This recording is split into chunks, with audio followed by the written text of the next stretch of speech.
एक बड़ी खबर आ रही है इस समय।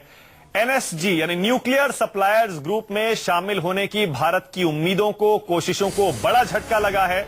5 देशों ने भारत का विरोध कर दिया है। 5 देशों ने, जिनमें ब्राजील, ऑस्ट्रिया, न्यूजीलैंड, टर्की और आयरलैंड है।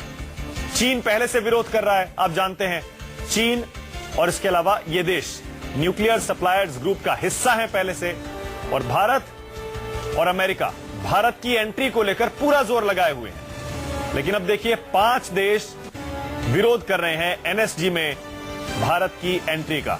हालांकि प्रधानमंत्री मोदी चीन को मनाने के लिए गए हैं, लेकिन ऐसा लगता है कि ये चुनौती और भी बड़ी साबित हुई है। संजीव त्रिवेदी और जानकारी दे रहे हैं। संजीव, 5 देश अगर खड़े हो गए तो अब यानी पता लग गया कि भारत के सामने ये चुनौती एनएसजी की कितनी बड़ी है।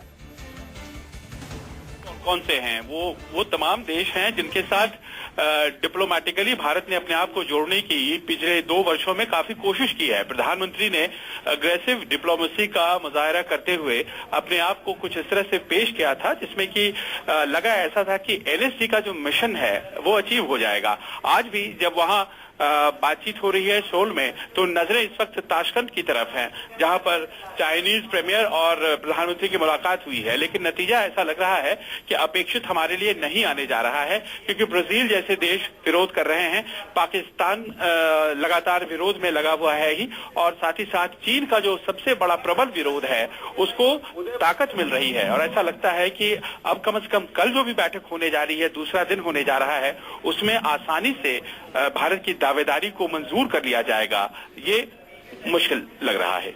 मुश्किल लग रहा है। ठीक है संजीव, एक सेकंड हमारे साथ ही रहिएगा। संबित, आपका एक रिएक्शन चाहूंगा मैं छोटा सा, क्योंकि प्रधानमंत्री ने काफी जोर लगाया और बहुत टाइम, अपना समय, बहुत ऊर्जा, अपनी बहुत पॉलिटिकल कैपिटल लगाई अपनी। अमेरिका को मनाया, अमेरिका ने इतना सपोर्ट किया, वर्ल्ड लीडर के तौर पर इतने देशों में मोदी जी गए, लेकिन ये नाकामी तो फिर काफी चुभेगी। संबित,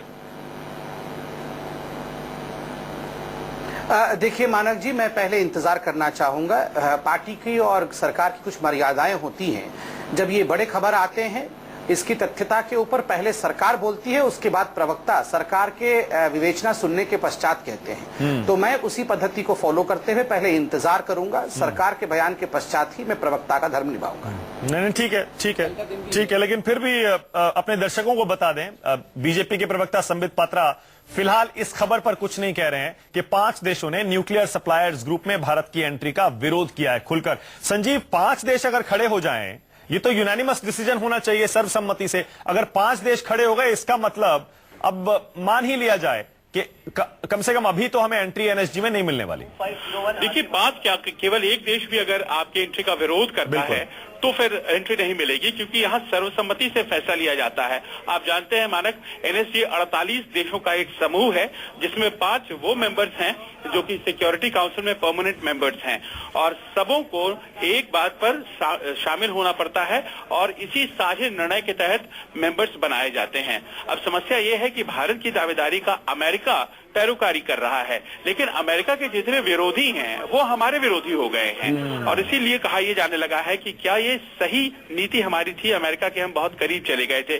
कहीं उसी का खामियाजा तो हमें नहीं भुगतना पड़ रहा है। और नुकसान मानक ये होने जा रहा है कि जो प्रक्रिया 2008 में सिविल न्यूक्लियर डील की हमने शुरू की थी, अगर हमें एनएसजी की मेंबरशिप नहीं मिलती है तो वो बेकार हो जाएगी। और ऐसे में एक बहुत बड़ा डिप्लोमेटिक स्टेक हमारा जो है वो फंस गया है शोल में और ताशकंद में। आप देखिए कि प्रधानमंत्री ताशकंद में है, एससीओ के हम मेंबर नहीं हैं, लेकिन लॉबी करने के लिए वहां पहुंचे हैं। और प्रधानमंत्री के लिए व्यक्तिगत कोई या हार या जीत का मसला नहीं है, लेकिन देश के लिए एक मुश्किल घड़ी कूटनीतिक रूप से है। जी संजीव, हमारे साथ ही रहेगा। मेरे साथ आर के मल्होत्रा साहब जुड़ गए हैं, डिफेंस एक्सपर्ट हैं। मल्होत्रा साहब, 5 देश खड़े हो गए हैं हिंदुस्तान के खिलाफ एनएसजी में एंट्री को लेकर। मोदी जी की और हमारी सरकार की और पिछली यूपीए सरकार की भी इतनी कोशिशों के बावजूद अगर आज हमें ये नाकामी मिलती है, मल्होत्रा साहब, कितना बड़ा झटका होगा? मानक जी, देखिए, मैं इसको ज्यादा झटका नहीं मानता, और इसे हमें थोड़ा तफसील से देखना है। तफसील से देखने की बात यह है कि चाइना नहीं चाहता इंडिया एंटर करे। हाँ। तो खुद चाहे वो ना करे या ना करे, उसने अपने प्रॉक्सीज यूज किए, बिकॉज अल्टीमेटली ये जो छोटे छोटे देश हैं, ये चाइना की ट्रेड और इकोनॉमी के साथ फंसे हुए हैं। तो वो खुद चाहे ना कहे, लेकिन इन देशों से ना कहला चुका। और बेसिकली ये कहना कि हमारा बड़ा झटका है और शंघाई कॉरपोरेशन के हम मेंबर नहीं, ये गलत। शंघाई कॉरपोरेशन के आज से हम मेंबर हैं, पहले ऑब्जर्वर होते थे, तो जाना मुनासिब था प्रधानमंत्री का। दूसरी चीज, जो हमने पहले वेवर लिया था, उस वेवर में कोई फर्क नहीं आएगा।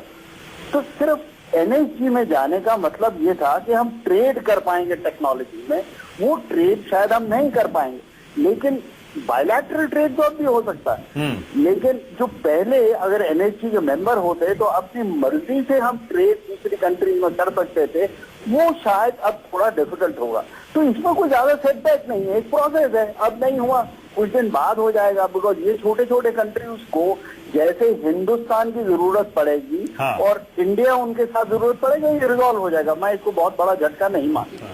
हाँ, ठीक है। मल्होत्रा साहब, संजीव ये कह रहे हैं कि बहुत बड़ा झटका इसलिए नहीं है क्योंकि जो न्यूक्लियर डील हमने अमेरिका के साथ की थी और अब एक न्यूक्लियर सिस्टम के मेन स्ट्रीम में हम पहले ही आ चुके हैं। अब सिर्फ ये होगा इस ग्रुप में हमारी एंट्री नहीं होने से कि हम ऑफिशियली ट्रेड नहीं कर पाएंगे, लेकिन टेक्नोलॉजी हमें बायलेटरल बेसिस पे और बाकी देशों से मिलती रहेगी और कभी ना कभी एंट्री भी आगे जाके मिल जाएगी। संजीव, देखिए ये संभव है जो बात मल्होत्रा साहब कह रहे हैं, लेकिन आप फर्ज करें कि हमें सिविल न्यूक्लियर डील की मेंबरशिप अमेरिका के जरिए एक तरह से सिविल न्यूक्लियर डील जो हुआ था वो एनएसजी के मेंबरशिप को ही ध्यान में रख। देखिए ये संभव है जो बात मल्होत्रा साहब कह रहे हैं, लेकिन आप फर्ज करें कि हमें सिविल न्यूक्लियर डील की मेंबरशिप अमेरिका के जरिए एक तरह से सिविल न्यूक्लियर डील जो हुआ था वो एनएसजी के मेंबरशिप को ही ध्यान में रखकर हुआ था। और उस वक्त अमेरिका इस बात में सफल रहा था कि वो चीन के विरोध को दरकिनार कर सके। आप याद करें मानव, उस वक्त भी चीन ने बहुत खासा विरोध किया था।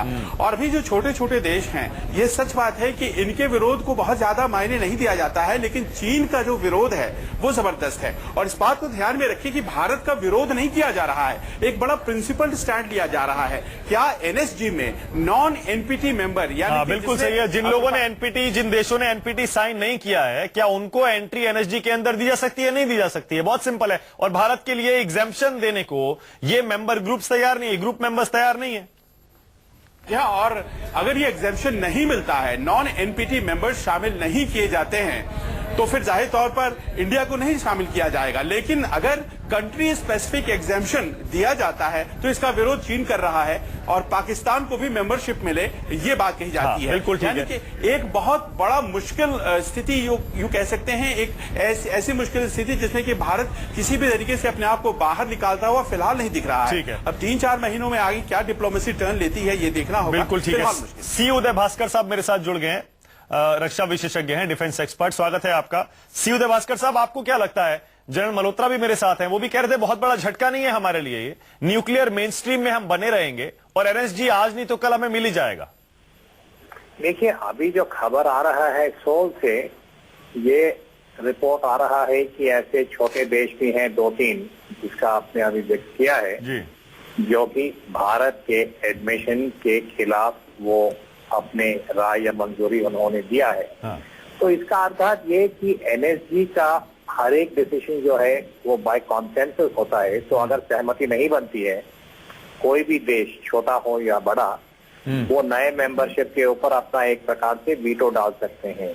तो मुझे लगता है कि भारत को समीक्षा करना चाहिए, क्योंकि इसमें हमने काफी राजनीतिक और कूटनीतिक हमारा जो प्रयास है या कैपिटल हमने काफी इन्वेस्ट किया है। इतना कि हमारे विदेश सचिव डॉक्टर जयशंकर खुद वहां गए हैं सोल में। तो इसे हमें भी कुछ अंदाजा होगा कि इस वक्त विश्व के अंदर और खास न्यूक्लियर सप्लायर्स ग्रुप के अंदर भारत के बारे में और न्यूक्लियर नॉन प्रोलिफरेशन के मुद्दे के बारे में उनके क्या क्या पोजीशन हैं, और हमें शायद इसको दोबारा समीक्षा करना होगा कि हम किस प्रकार का पहल आगे करेंगे। क्योंकि जहां तक जो मोटी बात है, भारत को न्यूक्लियर कॉमर्स, यानी कि जो हम अपने सिविलियन प्रोग्राम के लिए जो सामग्री हम चाहते हैं, उसके लिए कोई रुकावट नहीं है। ठीक है। ये जो प्रतीकात्मक रूप से जो एडमिशन की हम बात कर रहे हैं, किसी भी क्लब या ग्रुप के मेंबरशिप अगर आप काफी चाहते हैं जी, तो एक प्रकार का इसमें डिसअपॉइंटमेंट तो जरूर होगा। बिल्कुल सही है सर, मेरे पास टाइम कम है, माफ करिएगा वो सी उदय भास्कर साहब, फिलहाल और बात नहीं हो पाएगी, फिर आपसे लेकिन बात करेंगे। बहुत बहुत शुक्रिया सी उदय भास्कर साहब, जनरल मल्होत्रा, संजीव आपका भी, और सबसे बड़ा सवाल के सभी मेहमानों का भी बहुत बहुत शुक्रिया। बहुत बहुत शुक्रिया संबित पात्रा, असीम वकार साहब। छोटा सा ब्रेक लेंगे, देखते रहिए News 24।